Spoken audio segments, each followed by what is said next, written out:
I've been thinking about an economical car that can last decades and take every abuse it gets. Well, I have been too. Welcome back to Automation and BeamNG.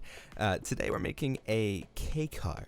So I'm kind of combining a bunch of suggestions for this video because I felt like they were all really close to each other, but just not quite the same. So I'm just gonna mash them all together. So the first one that we're mashing together is to do a 3-cylinder, 1.5 liter engine with a long stroke, a turbo, and a big compressor in a small car. Meanwhile, this comment wants a 0.6 liter in a small car. And this one just wants the cheapest car in the modern era. So basically what we're gonna do is we're going to make a 0.6 liter KEI CAR that's terrible in the 2005 to 2015 era with a really long stroke and a turbo. So this should be interesting. I am looking at this one right here and it's kind of speaking to me. All right, this feels like a solid base for me. Quality. Do I just want to do that? Like, is this what we're doing today? This is basically going to be a common Turismo if they tried. Wait, I can work with this a little bit. Let me do some tweaking here. That's good enough. Turbocharger. All right. Let's give this thing a giant fucking turbo. Alright, let's just... Jesus Christ. Can you even consider that a pipe anymore? It just looks like a bent blob. Should I get a carb? I feel like that would just be absolutely tragic. We'll do just a single point. Expected. 39 horsepower. Okay. I mean, we're moving in the right direction, I guess. What a nightmare we've created. I mean, it's perfect. There's nothing wrong with it at all. If we can't fix the problems over there, I guess we'll just have to remove the engine.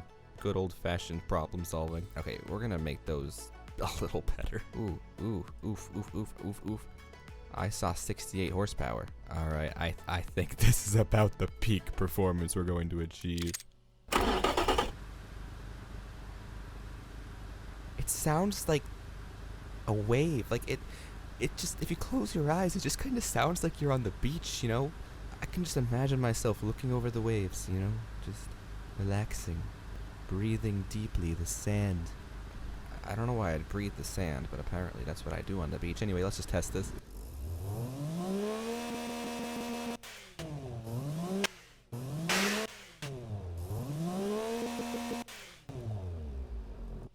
Sounds like a chainsaw.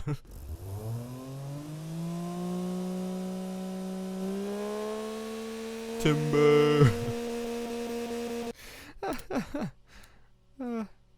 Let's build a chainsaw. Let's see. This is like, that's just gross. Yeah, we're building the little hatchback. This just feels more fun to me, you know? What the heck is that angle right there? That's just, the way the light reflects on it, the way that panel just fits together, it just looks just nasty. Just gonna have to cope with that. What can we do up here? Can we make it look less like a bowling shoe, maybe? I just made it look more like a bowling shoe. No, why does it look so disgusting? Like, there's no way this thing looks good from a side profile. It just looks gross. Okay, it just looks so, it looks like it has food in its mouth. Okay, now it looks like a mini CX-5. But you know what? I'd rather make a mini CX-5 than whatever the hell I was making before. I think that I'm just gonna have to come to terms with the fact that there's no way this car isn't just gonna be an absolutely disgusting turd.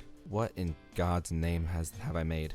Okay, yeah, those headlights are they're just too gross for human consumption. I will just throw a disclaimer out here. It is decently late for me right now, but I want to maintain a schedule, you know. So I'm making a video. Words are not really with me today, so let's just pretend that I'm saying things that actually make sense, can we? I don't think that there's a whole lot of other options. This seems among the better ones. Is there a grill though that just would look a little less okay, that feels like it actually adds something. I like this. Why is there no license plate that just says this is a giant piece of shit? Oh, I guess there was one that says that. I kind of like those little pieces right there. They kind of break up the back. You know, to make it, they kind of help make it a little more interesting. That's not going to intimidate anybody. Nobody's going to see that and be like, wow, it's a turbo.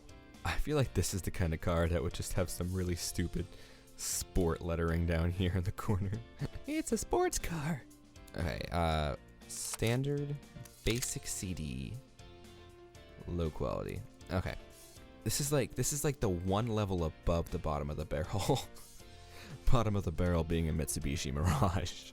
If you've never had the privilege, let's call it that, of riding in a Mitsubishi Mirage, let me tell you, it's terrifying. Low safety penalty, fine. You know what, fine. It's probably less like the actual just, basic equipment on the car and more just the things that danger on the road. This is the Barry Sport. You don't even want to know what the normal Barry's like. What the heck? It gets up to 98. Okay, it's not... It's still a lot better than the commentaries mode. So, alright, I'm just gonna go ahead and export this thing. No, nobody wants it. This thing really just kind of purrs as it sits here, doesn't it? I should have named it the Kitten. Something tells me that this is gonna spell its doom. Oh my god.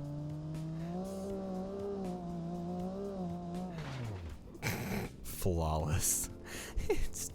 It's awful. It's like marginally better than the Commentarismo. Okay, it's substantially better than the Commentarismo. I don't have anything to say about it. It just kinda works. This is like a car you only buy if you literally just need transportation and you just don't care about anything else. Like having any confidence on the freeway, that's just one thing that comes to mind. Alright, this should have no trouble with the slaloms. I mostly because I don't think it's ever gonna actually reach any speeds to cause any issues here. Actually, it's getting to the 40s. It's not doing horribly bad. By the end of this, it might get to 50. Alright, that was on me. I was staring at the speedometer. I'm gonna count it as successfully doing that because that was my bad. I mean, it drives how you'd expect the 70 horsepower front-wheel drive hatchback to drive. It just kind of does, and it's not really anything special. I want to get over here so I can do the top speed, but I feel like I don't even need all of this room to do it. It's just... Whoa, that panel is floppy. Okay, let's see the top speed here. Someday we might reach it. So Automation said that its top speed was like 92. I don't know if I believe that. Maybe it was going downhill. I don't think 90 is happening. I think maybe if you're patient and there's a really strong wind in your favor and you're going downhill, you could get to 90. However, I am going to consider its top speed to be 81. Alright, just because we have seemingly been doing this to the last couple of cars, this is about what I expected. Most importantly though, I'm just a little bit curious to see if it can make it around this loop. Maybe with prayer. Oh, yeah. That's a negatory. Jesus Christ. What the heck? They just fucking crumbled. Alright, I don't think anybody's going to object to me saying that this thing is definitely just going to be right above the Commentarismo. This is not going to blow anybody away when it comes to lap time. Okay, stopwatch ready. 3, 2, 1, go.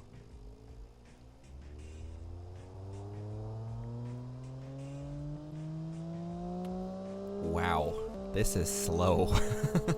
I feel like I could do this entire course without lifting the gas. I'm not going to do that because I actually don't think I could do that. I do need to get used to the acceleration though, because there's none. Downhill, downhill, downhill. If you own this car, you're really gonna like going downhill because that's the only time you get to have any sort of resemblance of speed. Alright, this corner, this shouldn't be all that tricky here. I braked way too early. I'm flooring it right now. Okay, there we go. There's so much delay from input on this car. It hears what you want to say, and then it's like, okay, now I'm ready. Oh, that was really ambitious. Oh no. Okay, that's fine. Yeah, it kind of understeers a little bit. It's just kind of the front wheel drive curse. I don't think anybody's gonna be too upset that I just don't redo this lap because I mean, it's not like I'm jeopardizing a top spot here. And across the line. All in all, that was not nearly as bad as I expected it to be. I was kind of going into this expecting it to be mid 2 minutes maybe, but it actually did it in 2 minutes, 8 seconds, 0.79. So I was right. It is just right above the Gran Turismo, but it's not as far away from the others as I was expecting it to be. So, I mean, there's that. Anyway, the Barry is just not exactly a car that anybody should want. However, I think, I think it could do the job. You know, if you just needed transportation, it's by no means as bad as the Gran Turismo. That being said, it's not a huge upgrade. It has some features the Gran Turismo doesn't, like the ability to go above 30. But yeah, I hope you guys enjoyed this video. So there's one more episode left. I've decided to do this series in seasons. So we're gonna do 10 episodes per season. So this is number 9, so one car left this season, and then I'm gonna do a finale episode where I put all 10 of the cars through challenges. So the tricky part is gonna be, figuring out the test that will balance the different abilities of each car. And of course, there's gonna be some cars like this one that have no abilities. I'm gonna do like a 0 to 60 brake test, but obviously that's gonna favor like the Pilgrim and the SLFA over anything else. But I'm also thinking of doing kind of like a rallycross style course, which I think will favor the Wallaby and maybe the Mayan. If you guys have any suggestions for what we should do in the finale to kind of test all of these cars together, let me know. It's not set in stone yet, so I am open to any suggestions. But yeah, I hope you guys enjoyed this episode, and I will see you guys in the next one.